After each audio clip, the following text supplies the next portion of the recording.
And let's go on to the topic. The topic today is spanking. For most secular folks and people who have left religion behind, it's pretty clear that spanking's no good.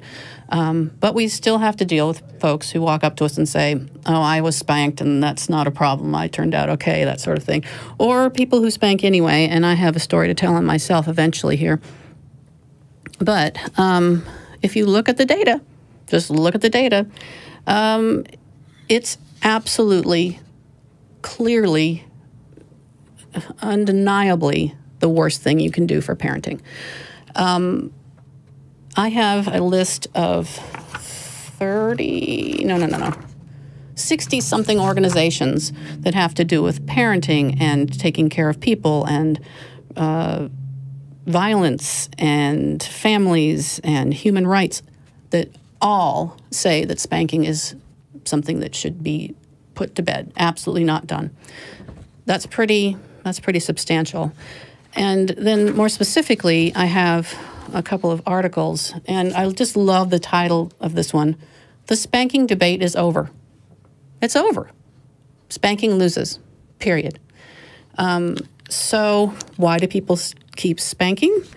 And I am so lucky that I have two people who have done a hell of a lot of research in this area. And so I'm going to draw upon what you know. Jan knows more than any of us should ever want to know about religious maltreatment, and spanking is one of the biggies. So I'm just going to turn it over to you. Tell us. Okay. Well, I actually don't use the word spanking because I think it sounds too cute. It reminds me of Spanky and our gang, you know, or something like okay. And I prefer to use the term physical punishment. And I think it's also important to think about all the different ways that sometimes adults will try to teach children using some form of pain or discomfort to the body. So that could mean hitting. It could mean hot saucing the tongue. It could mean, you know, the old you're going to be sent to your room without supper thing. That's a form of physical punishment. You know, it's extremely uncomfortable to be very hungry and not getting fed. So I think, you know, I just want to lay a blanket rule that nothing that involves harming or causing pain or discomfort to a child's body is ever an acceptable or ethical way to teach them whatever you want to teach them. So I guess I'll just start with that. Can I ask a question right away? Yeah. So to me, social shaming or being abandoned in some small way is pretty awful, especially for a child. And I kind of think as timeout, I think of timeout as being a miniature version of that. I know that there are folks who say that it can be used correctly and all. I just don't see how a child's mind can understand timeout.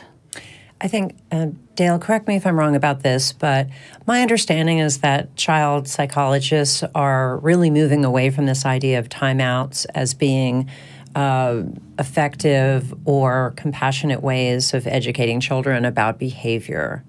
In fact, there is a very strong movement that gets away from punishment, period, and moving way more into the realm of using language, incorporating the child into family culture and rituals that allows them to feel included as opposed to excluded, and that need to just be part of something is extremely important to children. And I mean, Dale, I want to kind of toss it over to you because I know you have some great thoughts on that topic. Yeah, you're right. It's it sounds crazy to people when they hear the idea that we're moving away from punishment. But it's true. The idea of the timeout is losing favor among researchers. What they're moving toward is more of an idea of building strong attachment between the child and the parents, rather than situational punishment. When something goes wrong and you punish. Instead, you are encouraging a certain approach to the relationship, such that the child is less likely to misbehave in the first place. And when they do misbehave, you approach it in terms of reason. You approach it in a way that explains the reason that it is the behavior was inappropriate.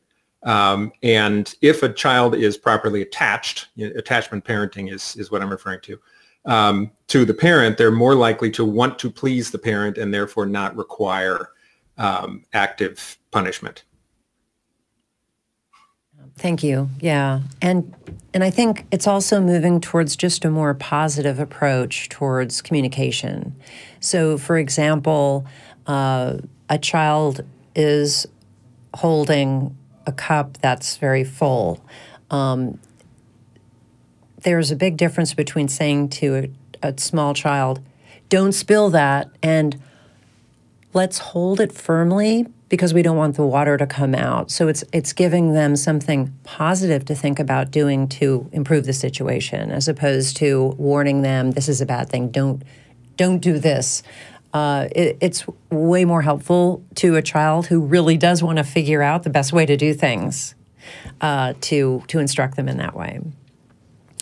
Well, I have done a lot of research into how the pro-spanking movement is very much supported by conservative, religious, oftentimes authority figures who pose as parenting experts. So what you see in the foreground there is just a little sampling of some of the many books that I've ordered, all of them used for $1 each, and I can kind of give additional income to the authors, where these folks are telling usually a Christian audience, just because this is the United States, you're going to find similar justifications with other religious messaging in other countries, but mostly you're going to find it supported by Christian ideology in the United States.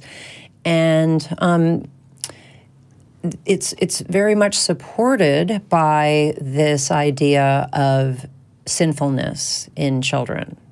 Once you get parents hooked into the idea that children, even newborn babies, are sinful, it gives them all kinds of ammunition to then tell parents that this is not only an acceptable way to discipline and teach children, it's in some communities required.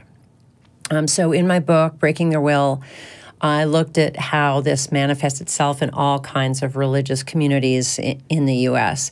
And the sinfulness mantra is critical to that in conservative Christian circles.